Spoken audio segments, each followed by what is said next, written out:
ভালো আছি। আচ্ছা, সো আজকে ইমেল পারমুটেশন সফটওয়্যারটা দেখবো আমরা। আহ, যখন থেকে জেনারেশন শুরু হয় তখন আসলে এত টুল ছিল না, তখন পুরো ব্যাপারটা ম্যানুয়াল ছিল। হ্যাঁ, তো আমরা পুরো প্রসেসটা আসলে দেখি। আচ্ছা, সো এখানে ইমেল পারমুটেশনের কন্টাক্ট গুলোকে কিভাবে ম্যানেজ করতে হবে, এখানে একটা শীট দেওয়া আছে, ঠিক আছে।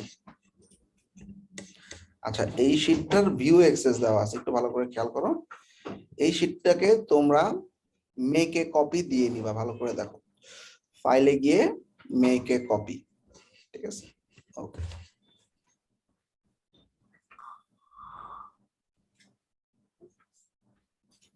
আচ্ছা, এখন ধরো জুম ইনফো বা যে কোনো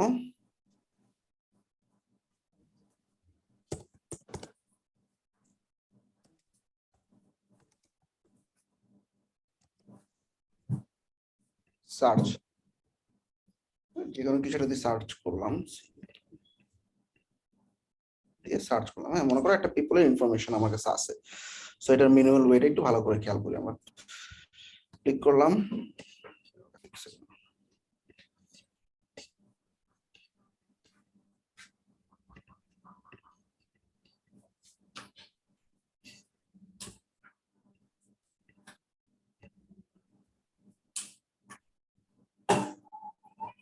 আচ্ছা, তো ধরো ওর নাম হচ্ছে এটা।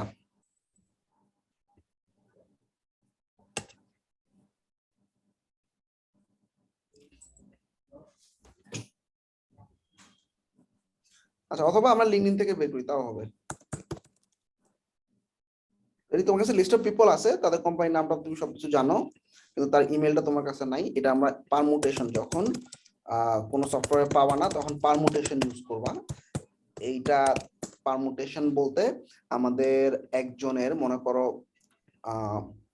ইমেল অ্যাড্রেসের ফরম্যাট হচ্ছে ফার্স্ট নেম, কারো লাস্ট নেম, কারো এফ লাস্ট, কারো ফার্স্ট ডট লাস্ট, এরকম অনেকগুলো ফরম্যাট হয় না। তো ধরো আমি যে কোনো একজন একটা বের করার চেষ্টা করি, ডাইরেক্টর, যে কোনো একটা ইন্ডাস্ট্রির, আমেরিকা, ডাইরেক্টর। আচ্ছা, এবার সে হচ্ছে অ্যামাজনে কাজ করতেছে, ডাইরেক্টর অফ অপারেশন, তাইলে আমরা তার নাম জানি, তাই না। এই পারমুটেটরের কাজ হচ্ছে তোমার, ও কোনো ইমেল ফরম্যাট চেক করবে না। তো ধরো, তো ও ফার্স্ট নেম কি ছিল, ফার্স্ট নেম ছিল এইটা, এই যে পারমুটেটরের মধ্যে আমি বসালাম ফার্স্ট নেম, লাস্ট নেম এবং তার কোম্পানির নাম। তার কোম্পানি হচ্ছে অ্যামাজন, সো অ্যামাজনের কোম্পানির নাম হচ্ছে amazon.com। সো আমাদের এই হইলো amazon.com, ঠিক আছে। তো এবার দেখো, দুনিয়াতে যত ধরনের অ্যামাজন ওয়ার্ডটা ছোট হাতের হবে, ডোমেইন যেহেতু।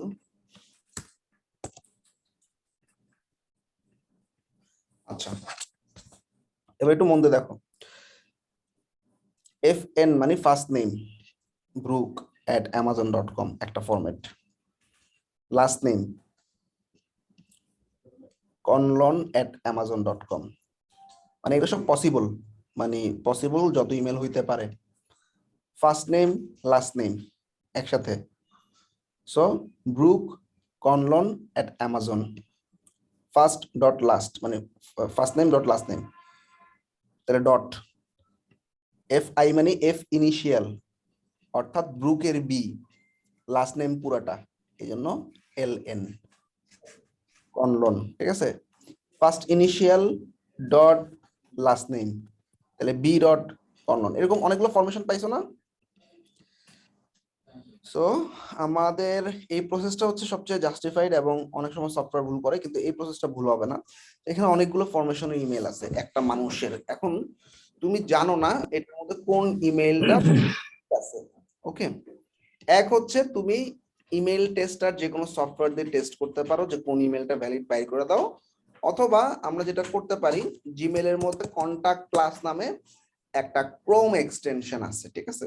সো যেটা আমি শীটের মধ্যে দেখাইছি, এটার সাথে তুমি কন্টাক্ট প্লাস যে ক্রোম এক্সটেনশনটা আছে এটা একটু ইনস্টল করে নিবা। এটা তোমাকে ভ্যালিড ইমেল গুলো বলে দিবে। এটা অলরেডি ইনস্টল করা আছে। এটা জিমেইলের সাথে কাজ করে, ঠিক আছে? সো আমি যদি জিমেইলে যাই, একটা রিলোড দিলাম। রিলোড দেওয়ার পর আমাদের কন্টাক্ট প্লাস এক্সটেনশনটা যদি লগ ইন করা থাকে, এই যে চলে আসছে, এই যে এটা কন্টাক্ট প্লাস, এটা একটু সাইন ইন করে নিতে হবে, ঠিক আছে?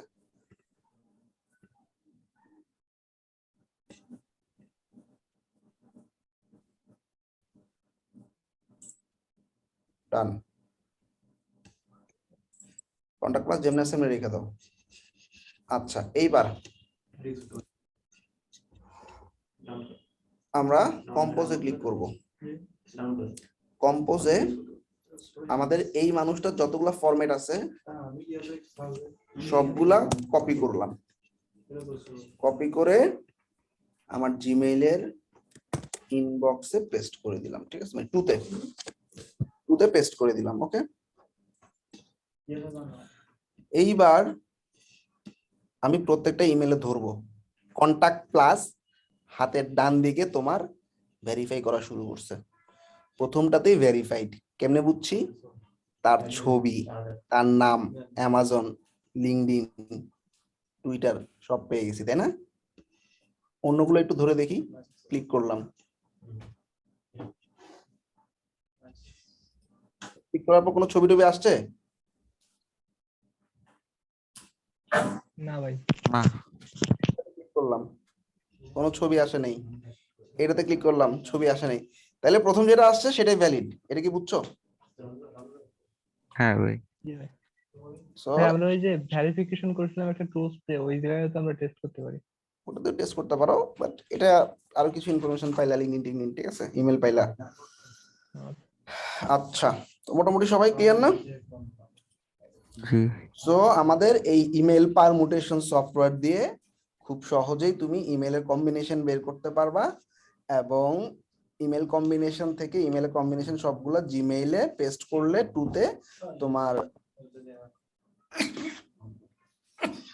কন্টাক্ট ক্লাসের মধ্যে তুমি ধরলেই বুঝতে পারবা কোন ইমেলটা ভ্যালিড, কোনটা ভ্যালিড না। ইভেন আমার ইমেলটাতেও ধরলে তুমি দেখবা আমার ইমেল কোনটা ভ্যালিড কি ভ্যালিড না সেটাও দেখাচ্ছে। আচ্ছা, এই গেল পুরো প্রসেসটা। সবাই তো বুঝতে পারছো, তাই না? এবার কন্টাক্ট ক্লাসে আমরা একটু ম্যানুয়াল কাজটা একটু দেখি। কন্টাক্ট ক্লাসে আমি নেম অথবা ইমেল অ্যাড্রেস ডাইরেক্ট পেস্ট করেও দেখতে পারি।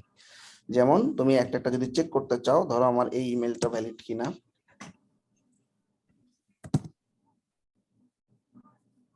সে লুক আপ ইমেইলে ক্লিক করলাম, পেয়ে গেছি, তাই না?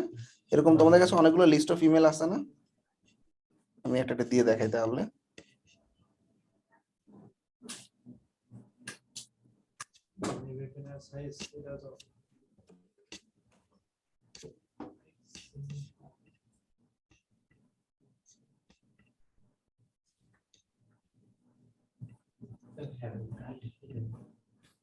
আচ্ছা, তুমি এটা দিয়েও চেক করতে পারবা এবং চেক করে কিছু সোশ্যাল মিডিয়া লিংক পেয়ে যাবা।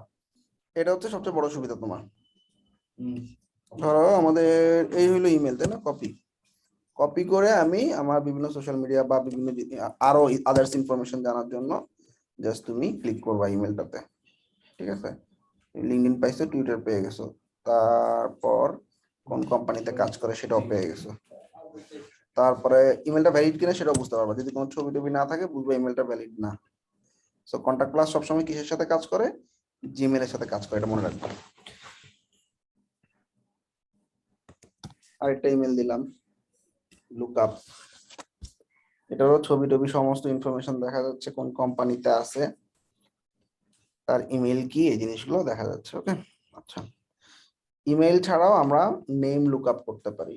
নেম লুক আপ বলতে ধরো ডোমেইন facebook.com,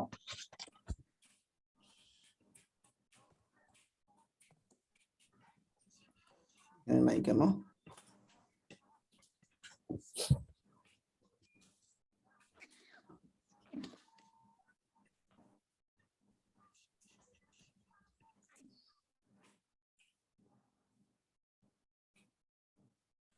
অথবা ধরো তুমি এখান থেকে শুধু নাম দিয়ে সার্চ করলা, তো এই মানুষের ইনফরমেশন গুলা মানে যত মানুষ পাবে এই নামে আমরা এখানে লুক আপ করে দেখতে পাবো। কি ব্যাপার?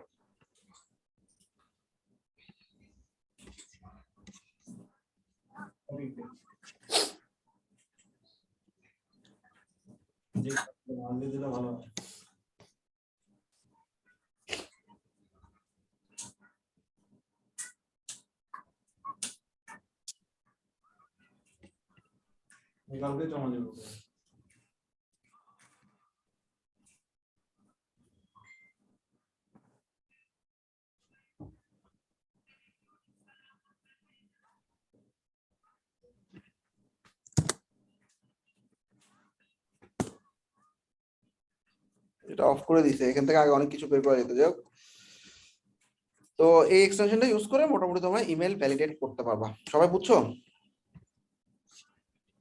জি ভাই। জি ভাই।